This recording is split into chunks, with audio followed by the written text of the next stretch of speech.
Welcome here back to Wake Up Call with Dan Tortora inside of the Cafe Kubal studios. You're hanging out with us here on mixlr.com, facebook.com, and youtube.com, all /Wake Up Call DT, streaming worldwide. And of course, you can also catch us on facebook.com /live now DT and on wakeupcalldt.com's homepage. It is my honor and my privilege, as always, for I think it is 7 years now that I think that I've lived in 3 different places in the time that I've known this man. I've moved twice, and that is Mr. Airon Servais, and not Airon Servais, but Airon Servais, my guy, and always happy. And it's so awesome because to me, this is such a long time coming of the opportunity for the NFL. I have been a fan of Airon Servais since the moment we first talked when he was getting recruited. He decided on Syracuse, came to Syracuse. We've spoken all the way through, and now it's time for the NFL draft and an opportunity inside of professional football. So it is my incredible honor, and I'm very humbled by the fact that I get to welcome back to the show for episode 357 together, Mr. Airon Servais. Airon, how you doing today? I'm good. That was a hell of an introduction. I appreciate it. It's great to be here. You deserve it, man. And I got to tell you, the beard is nicely trimmed. So I think you're ready for the interviews and all that stuff. You've cleaned yourself up here. How long is the hair still long and proud and ready to go? Yeah, it's in the bun right now, but I definitely still got it. I got to ask you about this. What inspired the growing out of the hair? As it was like the longer you were at Syracuse, the longer the hair got. What was the inspiration? I think like growing up, I always wanted to try growing out my hair, and I never could. I always kept getting haircuts, but then once I finally went to college, I experimented with the mullet a little bit my senior year. Yeah. And then when I finally got into college, I was like, you know what, let's just grow it out, see what happens. If it looks bad or whatever, if I don't like it, I can just cut it off. And I just never cut it off. I think that offensive linemen are the ones that get away with it. You can grow it out, you can bun it up, but it's like, you guys are supposed to be big, burly dudes, and it just makes sense to have the long hair and have that rocking and rolling, and you can do a lot of stuff with it. But speaking of doing a lot of different things, perfect segue from hair to the field. But you played center, you played left tackle, you played right tackle at Syracuse. You were asked to go all over the place, and I remember a couple of years ago when I said, well, it was like 2 weeks before the season, and I said, Airon, where's everybody set up? And you're like, well, we don't really know yet. It's kind of just an open season. And I believe that season you played at least 2, if not 3 positions. What did you take away from the fact that you were playing on more than half of the positions on the offensive line in college? Yeah, I mean, the biggest thing for me is just wanting to be on the field. So kind of when I first started my career, I was just wanting to be on the field, wanting to be there with my guys. And then as my career progressed a little bit and I really solidified myself as one of those starters, then it was really about finding the best combination of 5 guys to put on the field. So if that meant me being at tackle, to have the best 5 on the field, then I played tackle. If it meant me at center to have the best 5 guys on the field, then I played center. I pride myself in being able to play all those different positions, and it means a lot to me to be able to do that, so I can be on the field with my guys, helping them out, and just setting up the team for the best success that we can have. Syracuse Orange offensive lineman, alum. What is it like for you to hear me say alum at the end of that?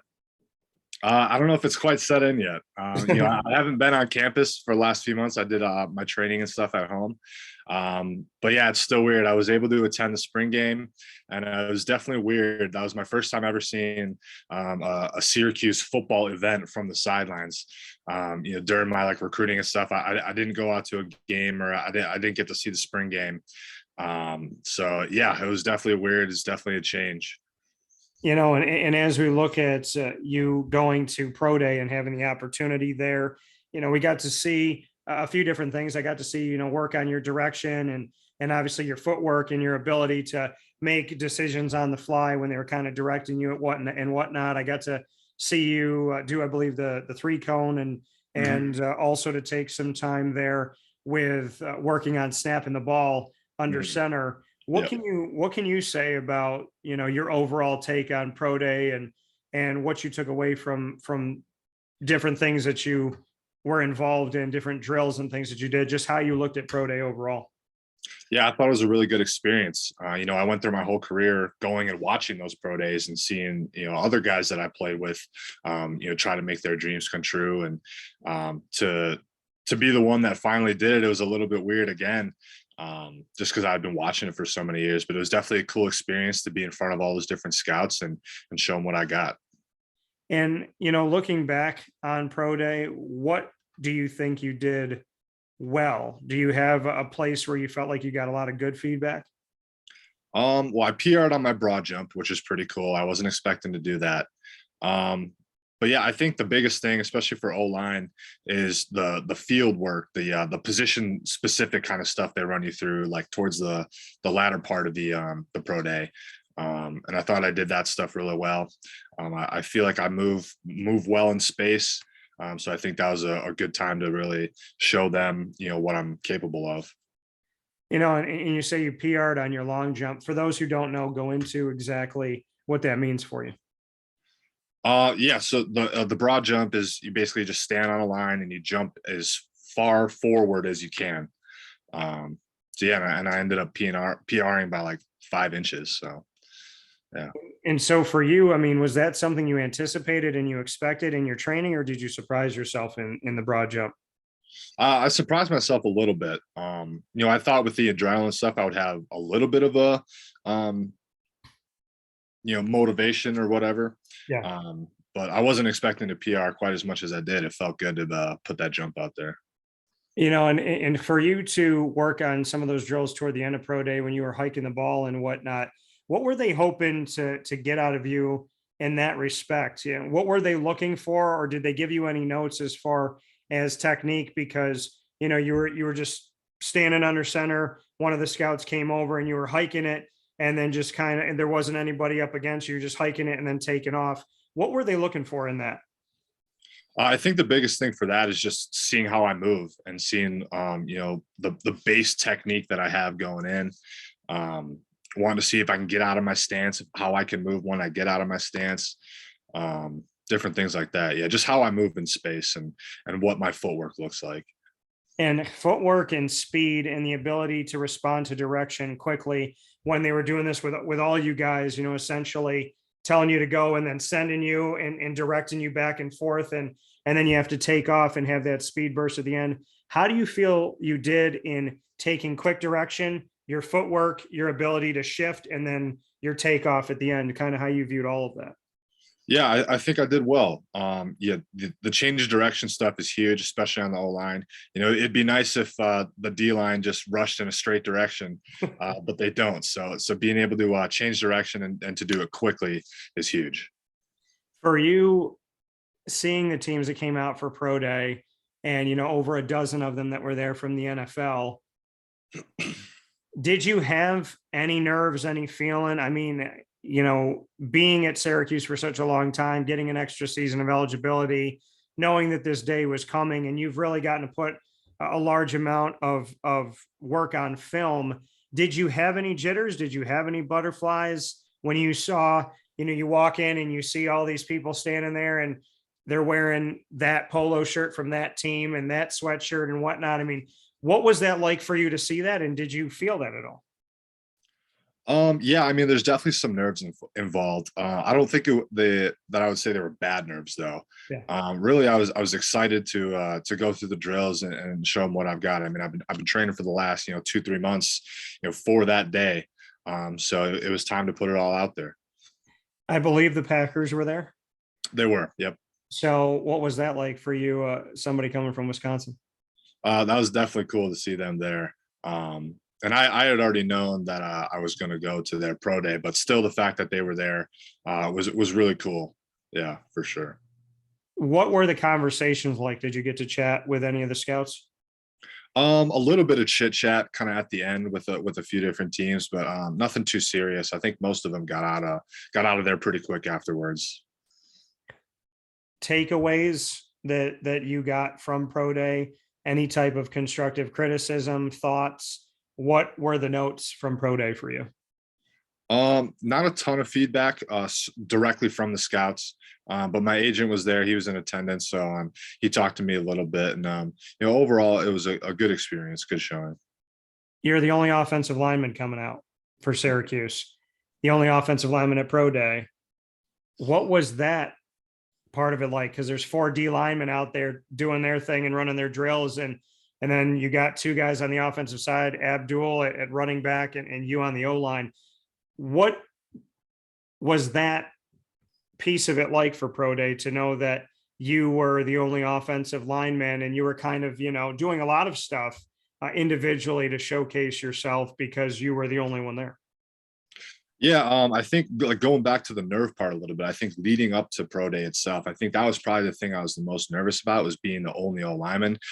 Just because a lot of those drills that they run us through are so rapid fire. There's not a lot of time for rest. When you got more guys in the group, you get that, extra couple seconds to take a breath. But luckily the scouts were pretty nice to me. And then they gave me a good amount of time to, catch my breath after we did a certain drill. So it really wasn't too bad. As a big guy out there, so many people put so much emphasis on speed. When you look at what you did speed wise, and you go to maybe the 3-cone drill and whatnot, how do you view what you did as far as showing them what you can do as an offensive lineman in your get off and your ability to, like you said, use your footwork, change direction, and in the 3-cone really to be able to move in and out of things? You obviously can't hit the cones and whatnot. So what did you think you showed them from that perspective, knowing that speed always seems to be part of the conversation in the draft? Yeah, well, a lot of the thing with those kind of drills is they're so technical. Like every single step is mapped out. Everything you do with your body positioning, how you're going to touch, all that stuff, it's super, super technical. So there's kind of 2 components. Is one is getting the correct technique down, and then 2 is putting everything you got into it, the speed and that stuff. So yeah, I mean overall they're looking for that number, to see what that number is, but then 2, I think they're looking to see how clean is the rep, what does it look like, and yeah. Did you bench on pro day? I did, yeah. How do you feel you did in that respect? That's one thing I'm not too happy with. I tweaked my pec a little bit. So that definitely affected my numbers, going on for the rest of the day. But I was able to work through it and finish the day strong. So yeah, I felt good about it. So in something like that, if you have a tweak or something that's going on with you and whatnot, where do you go from there with your agent? Do you take some time and heal that up, and then go out and bench and shoot some video and get that out to scouts and whatnot? Like, how are you proactive in saying, okay, I wasn't feeling 100% in my body, but I want to show you what I can do? So is there like a healing process, and then let's get to the video, let's put this thing out there and let's let them see it? Is there an intent to do something like that? So I mean, yeah, there's definitely an intent to heal it up. But in terms of doing that kind of stuff, from what I know, I don't think scouts really will consider stuff like that, like videos and things like that. I think most of the time they only really trust the numbers that they get either from other scouts or from an event like a pro day or something like that. So no, I don't plan on taking a video in the next couple of weeks to show them what I really got, because I just don't know how much they'd really take that into consideration. So knowing, as a college football player that wants to make it to the NFL, speaking here with Airon Servais, spent many years at Syracuse as a center, left tackle, and right tackle, and here on Wake Up Call with Dan Tortora inside the Cafe Kubal studios. Airon, knowing that there's really a couple opportunities, right? There's the combine and there's pro day, and that's it. So knowing when pro day is your day and so few people get invited to the combine, did you feel like you left it all out on the field in pro day, and outside of tweaking your muscle and whatnot? Do you look back on pro day, hindsight 2020, now that you've had a few days from that, and do you feel like you left it all out there for the scouts?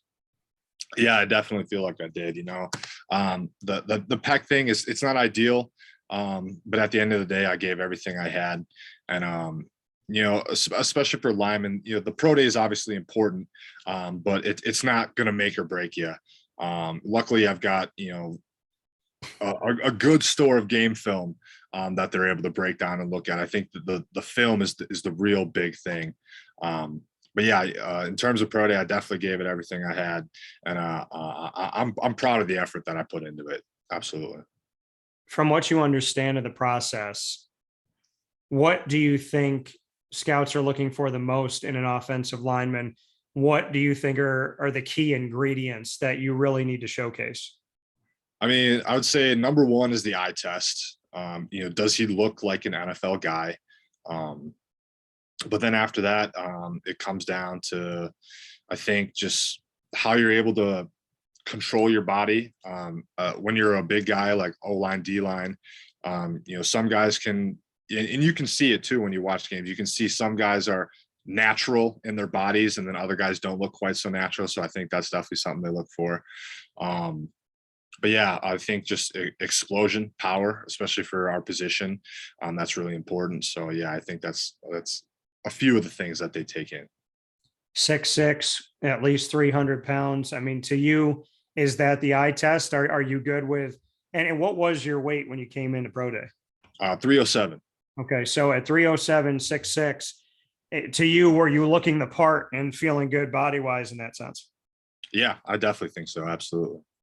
So Airon Servais here with us, and speaking on pro day and speaking about, the opportunity for the NFL, why should the 32 franchises take a look at you? Like you said, there's the eye test, there's the film and whatnot, but then there's other things, right? It's who you are, it's what you're about, it's how you are in the locker room, it's how you respond to adversity. So NFL scouts that are watching right now, what do you say to them? That's a good question. I think for me is I appreciate the mental aspect of the game hugely. I think that's what first allowed me to get on the field at Syracuse. And then I think I also have a unique body frame that allows me to play all three positions. It doesn't really mean much if you mentally know how to play the position, but you can't physically do it. So I think I'm unique in the sense that I'm able to mentally understand all of that while physically being able to do so as well. And in terms of, locker room and stuff, I've always tried to be a leader on the team.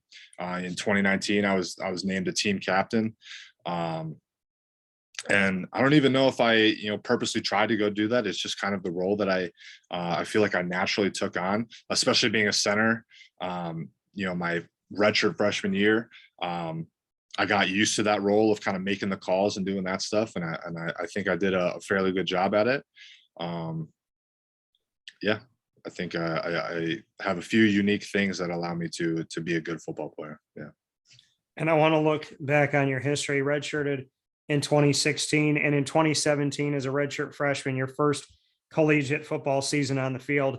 You started all 12 games in your first time on the field in college football, started all 12 games in the ACC, led Syracuse with 1,036 snaps played, and had 36 knockdown blocks. Bring me into that. The fact that as a redshirt freshman, you were a starter for all 12 games, not played, but started in all of those games as a freshman, and had over 1,000 snaps that you played in that. Just the importance of the fact that you came out immediately pushing after your redshirt season, found your way onto the field, found your way to be a starter, remained on the field. It's hard enough to get on the field, get a starting job, then stay, which a lot of people don't look at that side of it once you get there, and to log over 1,000 sacks as a freshman, or 1,000 snaps as a freshman. Yeah, I mean, I think so. There were a couple injuries at the end of that 2016 season on the O-line that by the time that spring ball came around, there were some guys down, which gave me an opportunity to step in. And I think, I really just gave it my all, and the coaches liked what they saw. So by the time that the end of spring ball was coming, I was a starter then. So then I was kind of throwing the fire in the spring, which is really nice because obviously there's no games played. So it's a great time to learn, great time to start building chemistry with the other guys on the line. And then, yeah, going into summer, I just kept staying in the film room, working on my craft on the field, and then going through camp and stuff. Just continuing to build upon what I had began to do in the spring, set me up for the rest of that 2017 season. And we look at 2018 as a redshirt sophomore, you had over 1,100 snaps, 13 starts, 36 and a half knockdown blocks. So consistent there.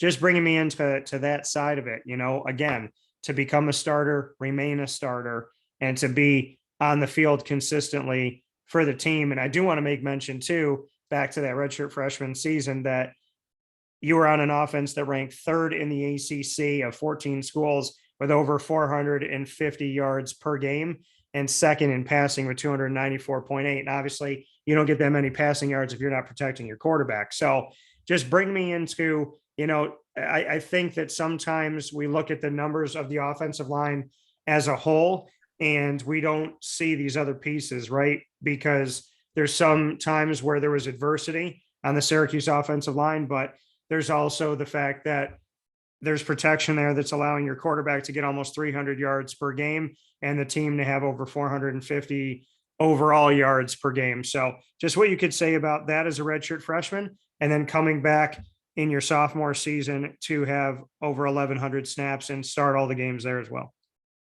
Yeah. So I think the one of the big things that really helped us. So unfortunately, in that 2017 season, Aaron Roberts went down with an ACL, I believe. So Sam Heckel, another redshirt freshman, was starting next to me at left guard. So I think him and I kind of came together. It's both of our first seasons, so we really pushed each other to excel, to be at that level that the other guys on the line are at. So we put in a ton of time outside of the normal meetings and practice and things like that. We really pushed each other because it meant a lot to us, and we were both sitting in similar positions. So it was nice to be able to get that extra work. And I think like that, spending that summer and that off season leading up to that, just doing all that stuff with Heckel, I think it really helped set me up mentally for the rest of my career. That's where I really learned the offense and where I was able to start learning more than just the one position I was playing. But yeah, so I think that really helped us. And then the fact that I've been doing it since spring ball, the chemistry part of it is absolutely huge in O-line play.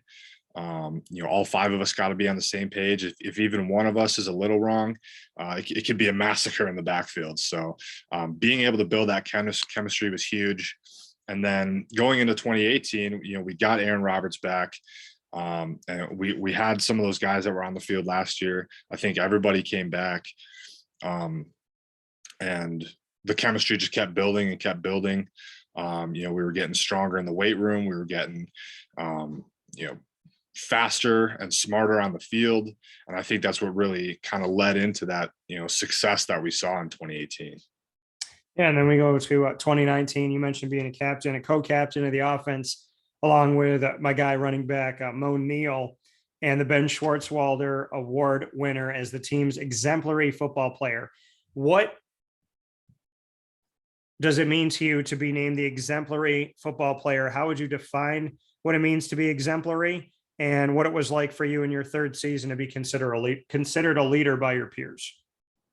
Yeah, so that's another interesting one. That I never really felt like I was doing anything specifically above and beyond what anyone else had been doing. It always felt like I was doing something that I was supposed to be doing.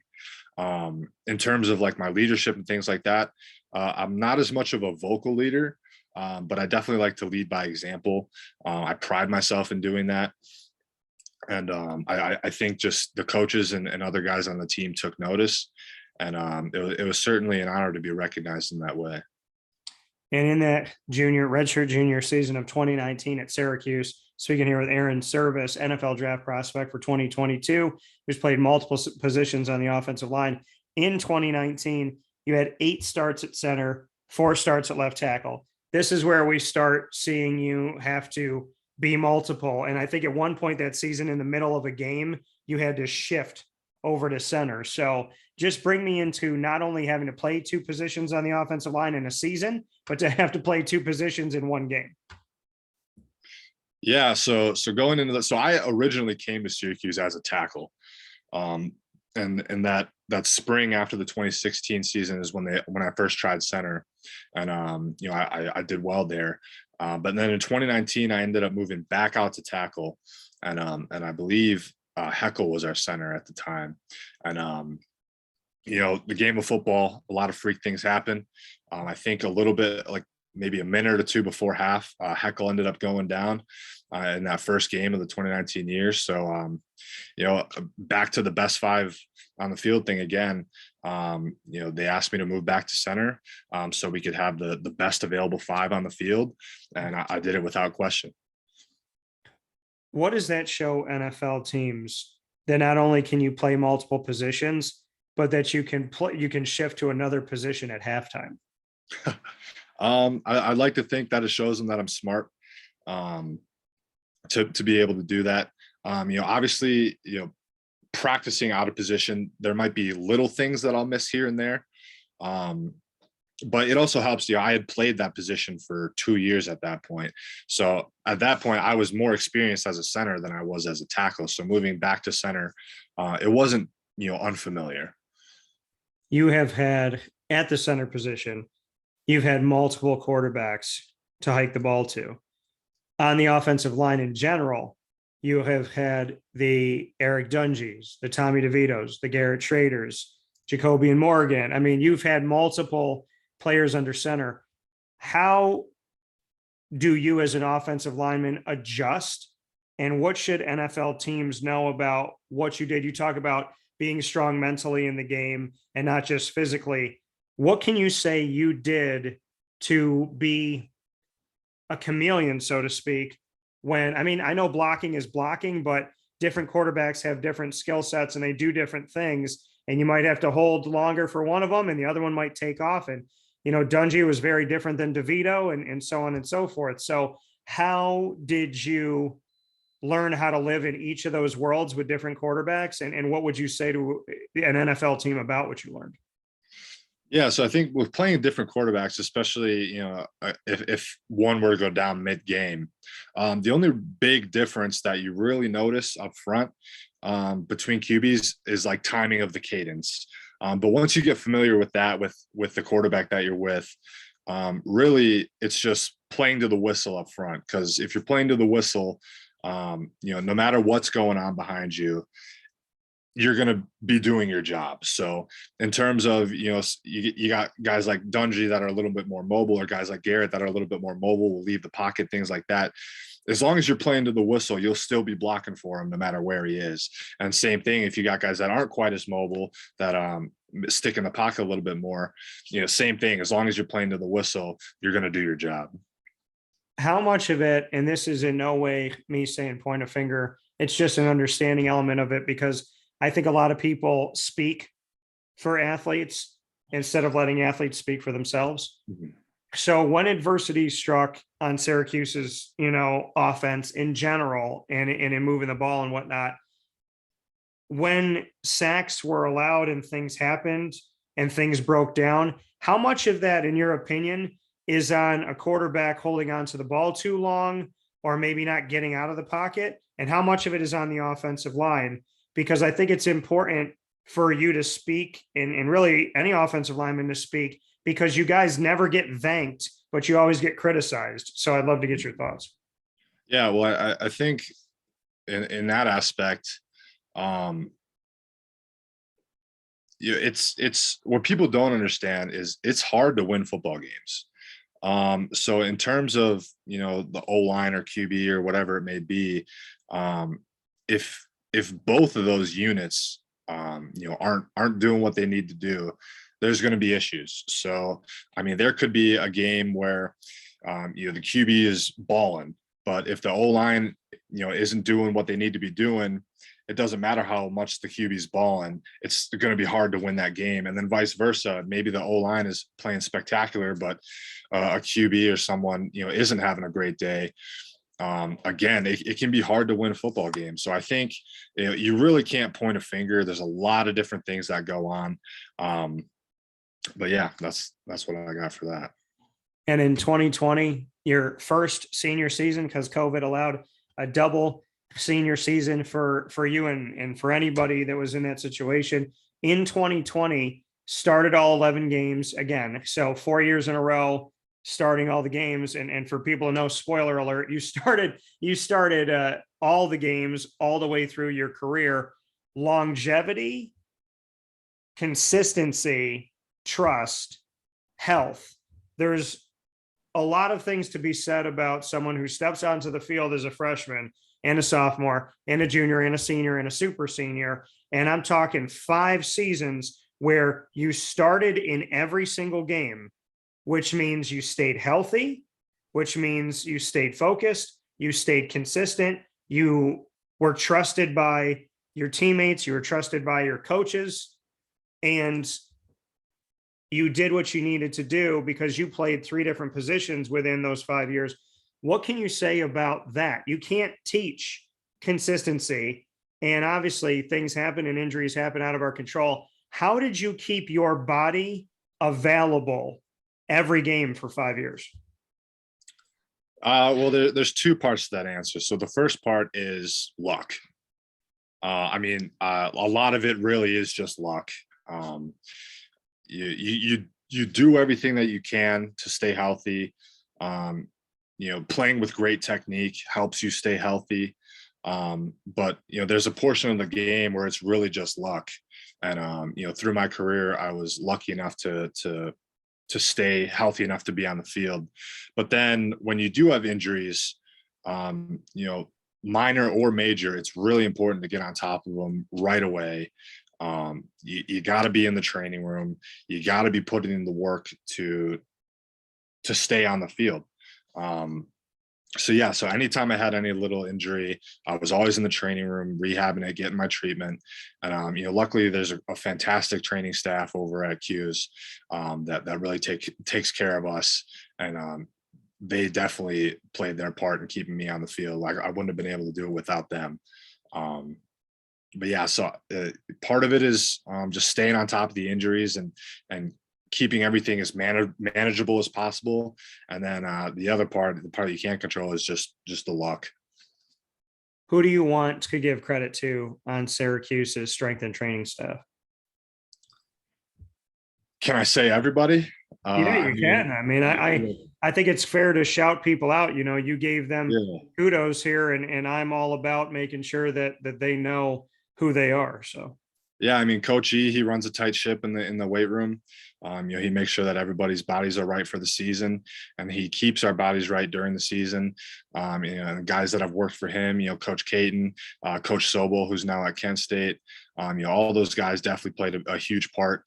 And then in the training room, the last few years, the main man was Tim Pike, and then Brandon Hall, Allison, all of them had a part. Even way back in my career, Denny,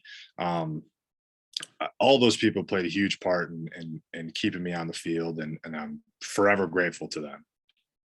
There were moments in your career, like you said, staying on top of minor injuries and different things. There were times where the media asked the question, how did he come back out there onto the field? Did you have that spray that they have for like the World Cup where the guy can't walk and then they spray his leg and he's like a gazelle? Like going back to, this past season of 2021, grit, tenacity, fire, adrenaline. How did you get in some of these moments, if you want to share, whatever you want to share, how did you stay on the field?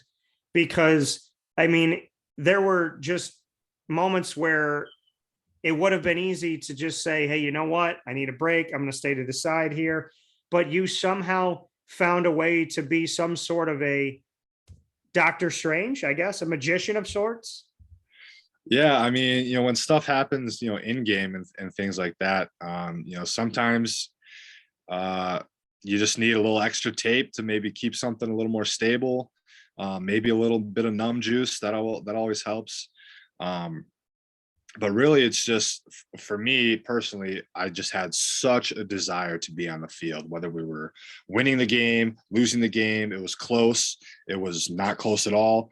I wanted to be on the field. I wanted to finish each game with the guys up front.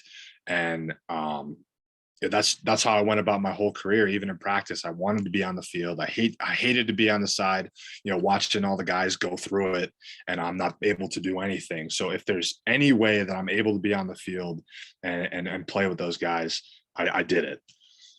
And I think that's a huge thing to speak to the NFL here with 2022 NFL draft prospect playing at center, right tackle, and left tackle at Syracuse University for the Orange here on Wake Up Call with Dan Tortora inside the Cafe Kubal studios featuring Wisconsin native Mr. Airon Servais.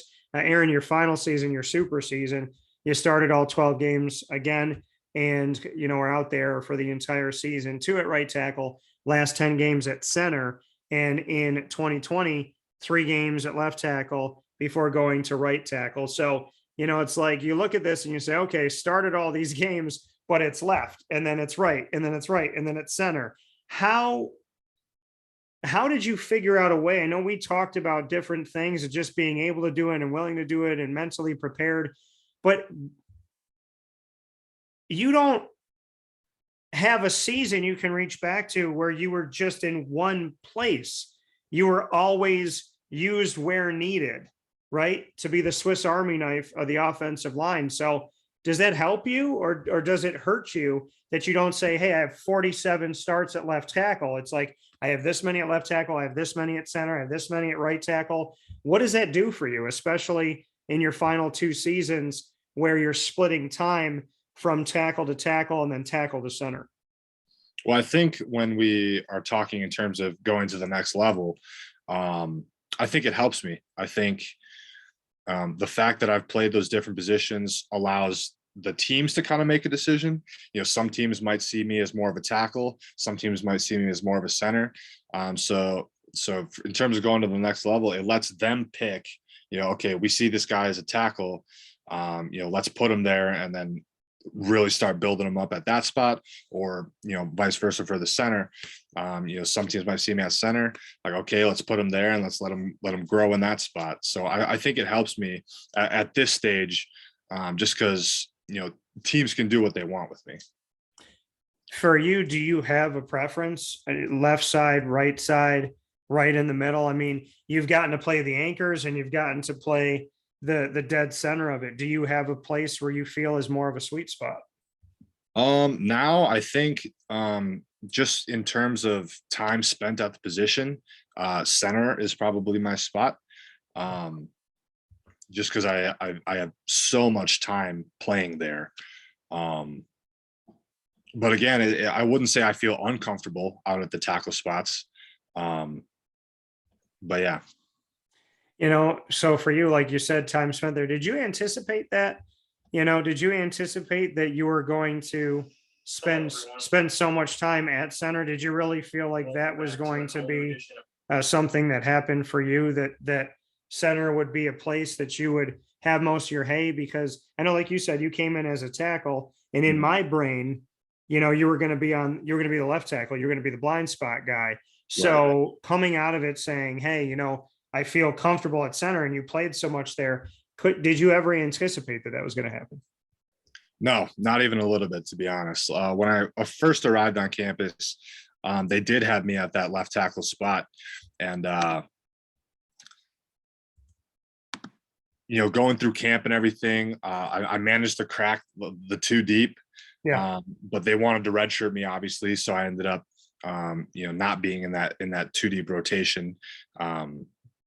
And then because of different injuries and stuff, like 3 or 4 games in the season, I went over to the scout team and I played guard at the scout team, just because that was the best spot for me to step in. And then coming out of that season in spring ball, I was at right guard, and I played there for a little bit. I want to say like a week or 2. And then, I guess the coaches have been watching the practice film and all that, and they said, let's see what he looks like at center. So they told me, in the meeting. And then the next morning I was thrown into the fire at center. So I didn't have a ton of preparation time, but yeah, and they knew that, they understood that. They really just wanted to see how I reacted and how I played. And, I played good enough to hold that spot for the next, few years.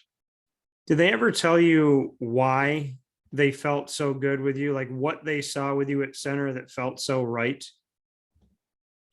Not explicitly. I think I felt like I was close with the guys. I felt like they trusted me. I think trust in the center is a huge thing. Because for our offense, centers make a lot of calls at the line in any offense that happens. But in our offense specifically, there's a lot that's put on the center in terms of making calls and things like that. So I think those guys just really trusted me, and they trusted the calls that I made out there. Even if I made some mistakes, I did it with confidence. The guys playing next to me weren't really questioning things. And if they did have a question, usually I could give them some sort of an answer. So like maybe if we got a funky look or something, I could at least get everybody on the same page. Yeah. I think a lot of them, not only from the coaches, but from the other guys that I was playing with, I think there was just a lot of trust there that was built over time. Best attributes that you think you have as a center? Best attributes as a center. I'm smart.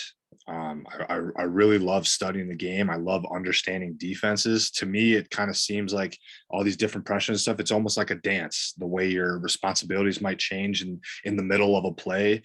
If your guy goes backside, well, that means the guy that the backside guy that he was going to, he can't get there anymore. So then you kind of have to change there, but you can't really like think about like, oh, whose guy was that? You just kind of you have to move and be fluid in the play.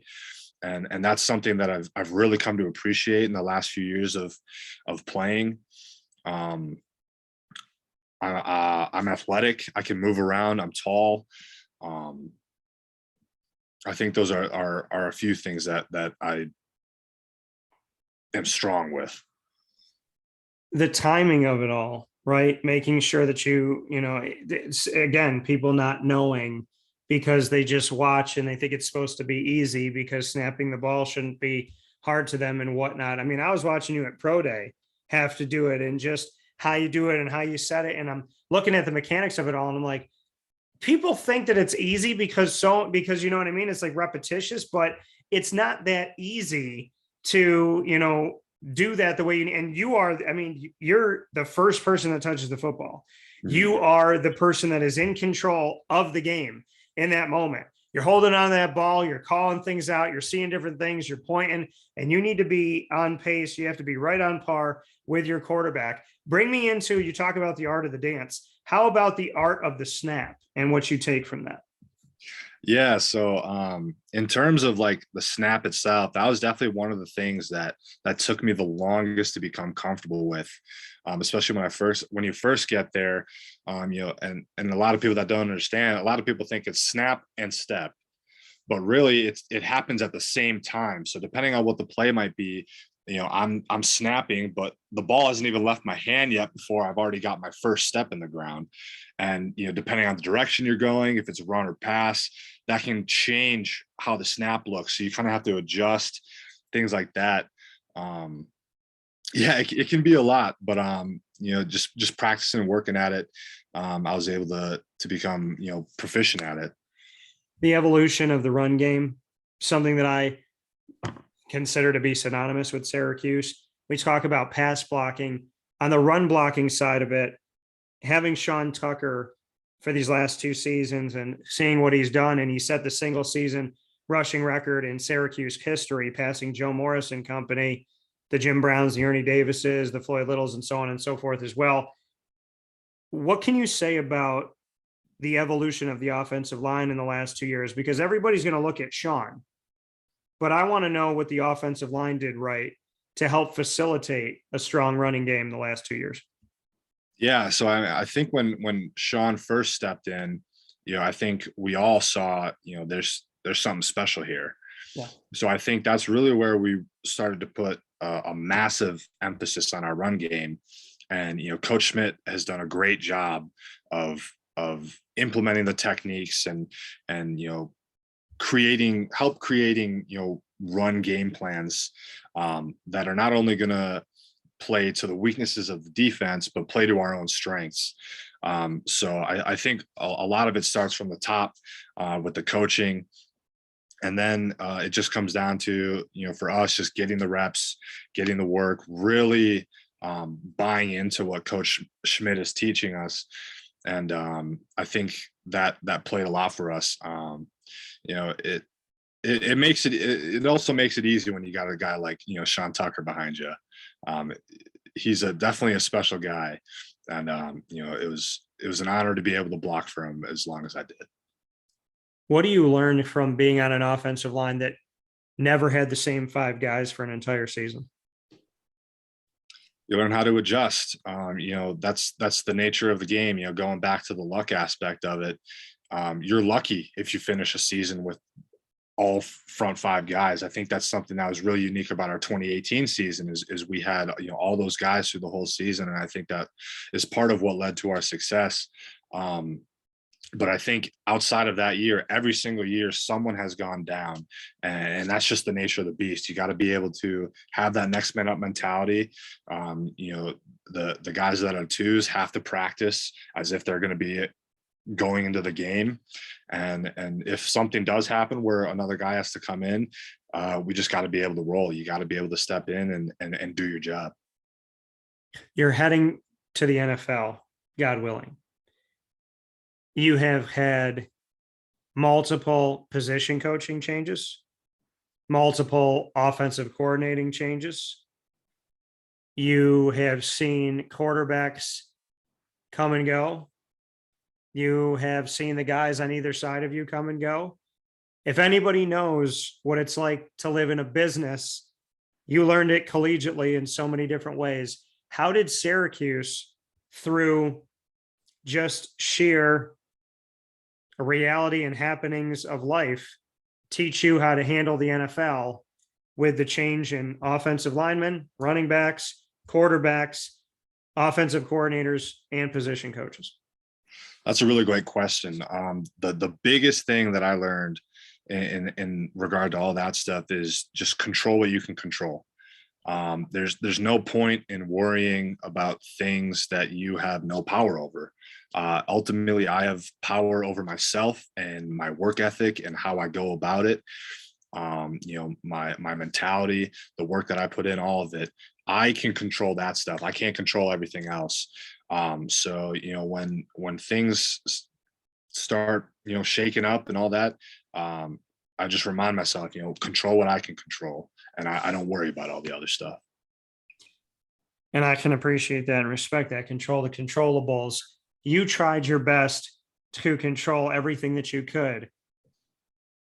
Being on this team and being an offensive lineman, what can you say about McKinley Williams, Cody Roscoe, Josh Black, and Kingsley Jonathan? You talk about controlling what you can control and doing your part.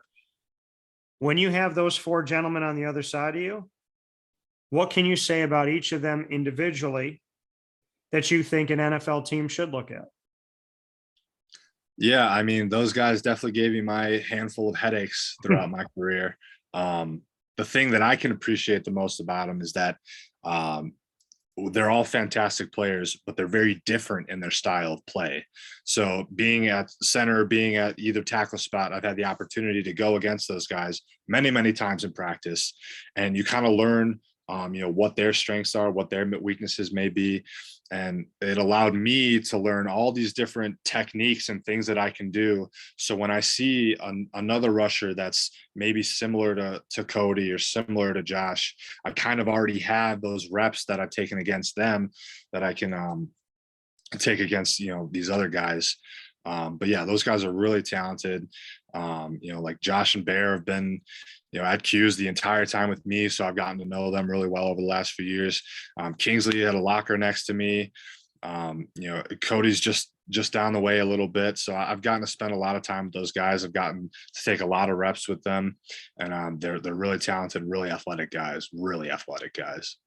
Is there anything individually about each of them that you would say is noteworthy? Because you said they have different styles. Yeah, I think Cody is strong. I don't know if people realize just how strong he is, but that dude is strong. And same with Josh. He's just a beast. He's hard to move. He's just a real strong guy. And then Bear and Kingsley, they're a little bit more finesse and speed guys. There's plenty of times where I've come off the ball with a full head of steam at center against Bear, and it doesn't matter how much I bring him. One quick swim move, and I'm useless. So yeah, Bear and Kingsley definitely have more of the finesse, a little more of the speed stuff. But yeah, I can't say enough about those guys. They're fantastic football players, and they're fantastic men as well. There's a guy that I told you about this before, and I thought it was awesome because I called you something and he called you the same thing, and we didn't know that we both said it until we had a conversation. But Chris Bleich and I both call you Grandpa because you were on the line for so long at Syracuse. What can you say about the reemergence of Chris Bleich and what people should be prepared for? Chris is a beast. He had been dealing with some injury stuff pretty much the whole time that he's been here. What I know, he's starting to feel good, and I think the next time you see him on the field, it'll be, hopefully it'll be his full potential. I've seen flashes of it here and there, but different injuries and stuff like that have held him back. But he's a beast. He's a great offensive lineman, and they can expect to see some great offensive line play when he's back on the field. What about my guy, Matt Bergeron? Came out striking and filled in when he needed to.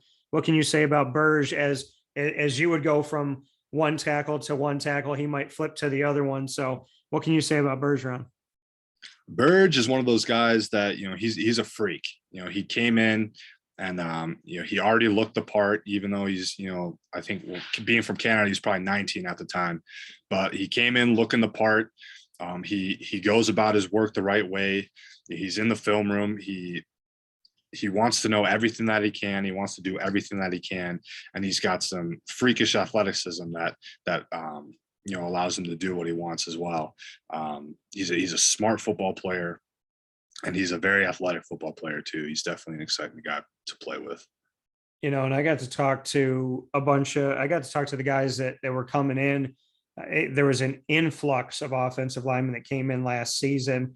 Tyler Magnuson, Kalen Ellis, Austin Cowhey, as well as Wes Ho, Enrique A. Cruz Jr., who I don't know if you know this, but him and I are going to run on the same ticket when I run for president. He's going to be my VP, and then we're going to flip.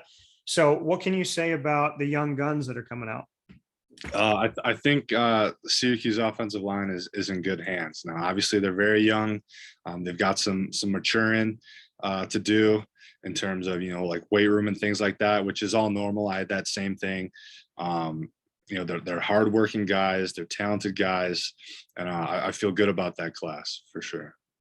So final note here with Airon Servais inside of the Cafe Kubal studios on Wake Up Call with Dan Tortora. You mentioned the term and you know what it's all about, rapid fire. It's something we've done before. I put you on the hot seat. You put me on the hot seat. It's also cool because the NFL, from what I understand, will ask you some questions that are kind of out of left field, and they want to see your immediate answer and your ability to think on the fly. And you talk about, the mental side of things. So we're going to do 3 questions apiece. I'm going to defer to you first, and you can ask me anything you want. I always forget that you do this. I have to prepare. I should have wrote something down. Yeah. Anything in the world, whatever. All right, I'm first. Yeah, you're first. All right. I also don't want to ask questions I've already asked. So let's start with an easy one. Okay. Favorite pizza? What toppings are you getting? Man, that's such a good question. I just had some pizza with Cody Roscoe, and I've realized that I love honey on my pizza, and I'm part Italian and part Calabrese, so from Calabria, and apparently they put honey on their pizza. But I'm big on pepperoni. I'm big on sweet, a little bit of honey. I like making a fig and pig, so a little bit of fig on there with some prosciutto. But yeah, so I would say probably something in that respect, like sweet and savory, maybe some honey, maybe some pepperoni. Have you been to a pizza in Syracuse? I have, and I do know they have a Calabrian pizza. I was gonna say they've got the one that's got the pepperoni and the honey and stuff on there. That's a great. Have you gotten it before? Have you gotten it? I have, yeah. That's one of my favorites from there. Say, Aaron, I already see. Listen, we were already friends, but it's brownie points at this point. My first one for you: favorite offensive lineman ever in the NFL. Oh, that's a good question. I would say, I mean, current, I like David Bakhtiari. That guy's a stud. But all time, man. So I really grew up watching the Packers in like the 2000s, the mid to late 2000s. And I always liked Mark Tauscher. I thought he was a funny dude. I thought he had a good personality, and he was certainly a hell of a football player too. So yeah, he's definitely up there. Yeah, you mentioned David Bakhtiari, and just coincidentally also a Packer. So just Right. That's what I grew up with, and those are the names that I heard a lot. So listen, there's nothing wrong with it. I told you for a long time I want you blocking for Aaron Rodgers. So see what happens. What's your second one for me? Let's see.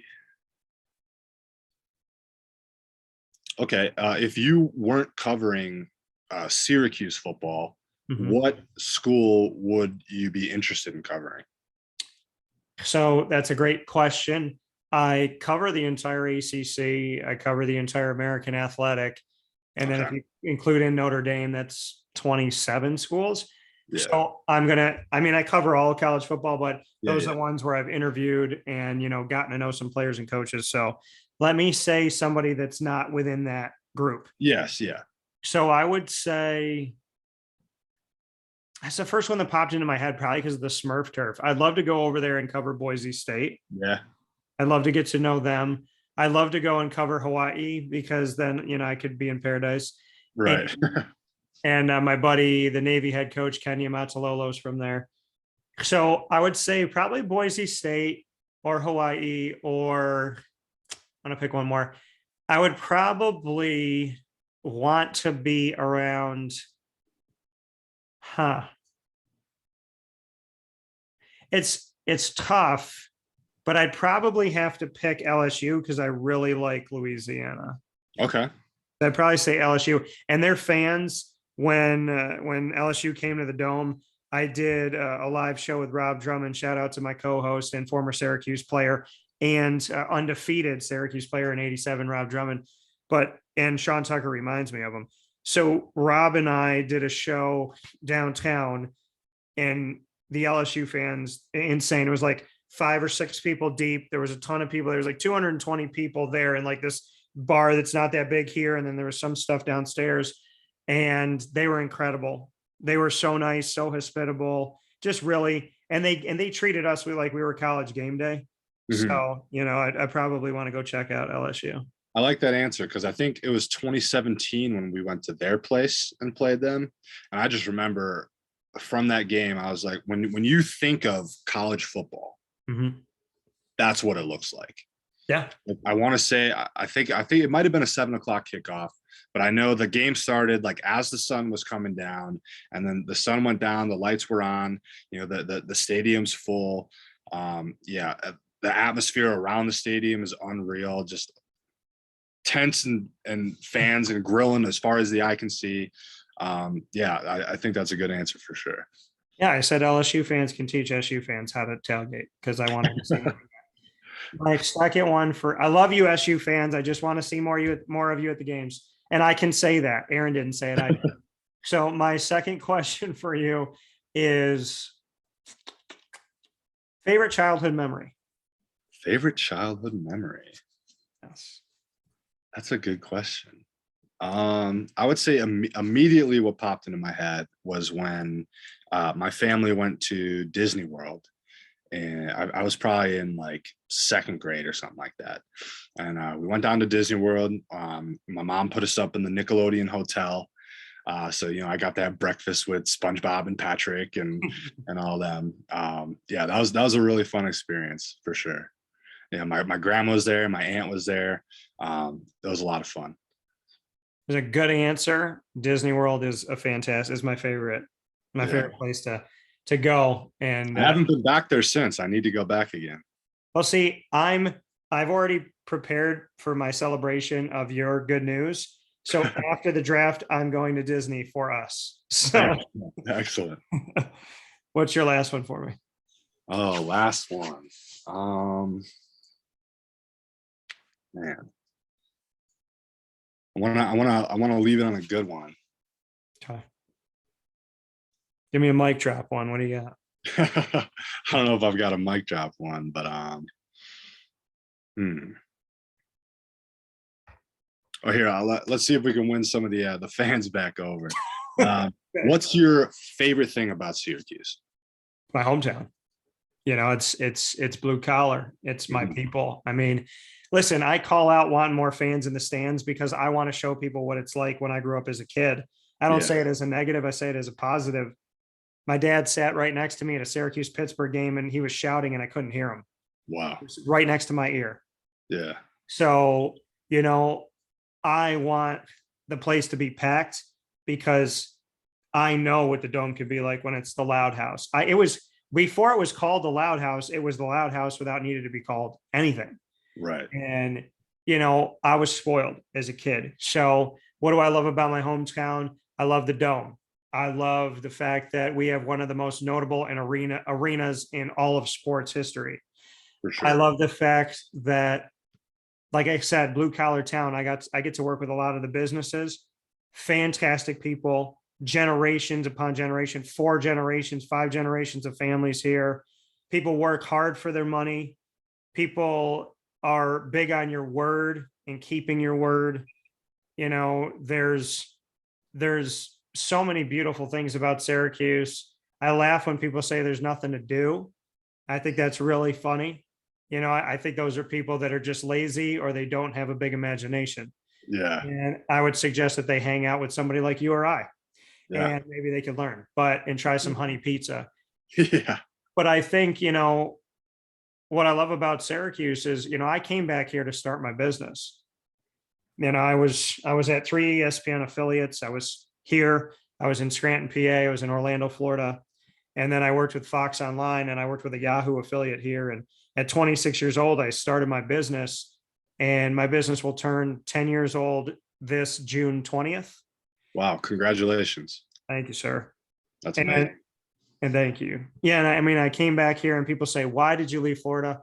Why'd you come back here?" And I said, "Listen, it's in my home. If I'm going to put my name on the door, it's going to be in Syracuse." And Yeah. you know, I love that my city is recognizable. I love wherever I go and I'm wearing anything Syracuse, people stop me. When I worked at Disney, people would see my badge and like almost every day or every other day, they'd be like, "Oh my God, did you see the game? Or what do you think about this?" Or they just walk by and slap hands with you, not Yeah. even know you. So the pride in the city is incredible. I think the grit in the city is incredible. I think the fight in the city is incredible. And I know nothing will keep us down. I know nothing will make us quit. And I want to believe there's good people here that you may not be able to find everywhere. So, you know, Syracuse means the world to me. I just prefer to celebrate game days with 50,000 of my friends. Well, I think that was a great answer. Thank you.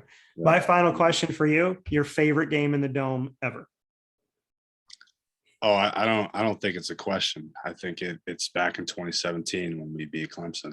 I mean, when you talk about, you're a kid and you're looking over at your dad and he's shouting and you can't hear what he's saying. That's where I felt that. I remember those last few seconds after Eric got that first down, where I still got to be able to hear Eric so I can finish this game. So I'm trying to calm everybody down. I'm sure you've seen me do it several times in the dome before. I'm like, "Hey, quiet down," because I can't hear a thing. We still have 3 more snaps to run the clock out before the game's truly over. Yeah. And penalties and stuff. We don't need any of that. But yeah, that was an unreal moment. I think I was probably more tired with all the people on the field after the game than I was actually in the game. I just remember like how warm it got down there, having however many 100 people were on the field. Just trying to get through that crowd was exhausting. But it was definitely something I'll never forget. I know too, after that Eric made that first down, I took time to stop and look up at the crowd. I did a full 360. I made sure to really take it all in, and I'm seeing it in my head as I'm talking about it that moment. You know, it was really something special. I'm getting goosebumps even just talk about it, and it's certainly something that I will never forget. It's funny because you said goosebumps and you're giving me chills thinking about it. Yeah, yeah, I've got them right now. Number 2 ranked team in the nation, reigning national champion, the mighty Clemson comes to Syracuse, and you took them down. And honestly, as one of the top 2, arguably greatest games in the history of Syracuse football in the Dome, they defeated number 1 ranked Nebraska in '83. Yep. So it's kind of right. I mean, it's right there with that. So yeah, absolutely. So with that being said, your 2022 NFL draft prospect, Airon Servais, here on Wake Up Call with Dan Tortora, inside of the Cafe Kubal studios. Airon, I know we've talked for 7 years, but in the spirit of our friendship, we are just getting started. And I hope that you will remember as you continue to move forward and enjoy everything that is to come in the next chapter. I hope that you will remember my number, and I hope that we will be able to do many more of these for years to come. Absolutely. Next time I'm in town, we'll have to make a run over to a pizza. And we'll make sure we take some time together. And, we got to do like a real Italian thing now. Got to like make a phone call and shut it all down. And it's just you and I, and then like a guy in the corner watching the door for us. That's what I want. Yeah. Hell yeah. Thanks as always, Airon. I appreciate it. Thank you, Dan.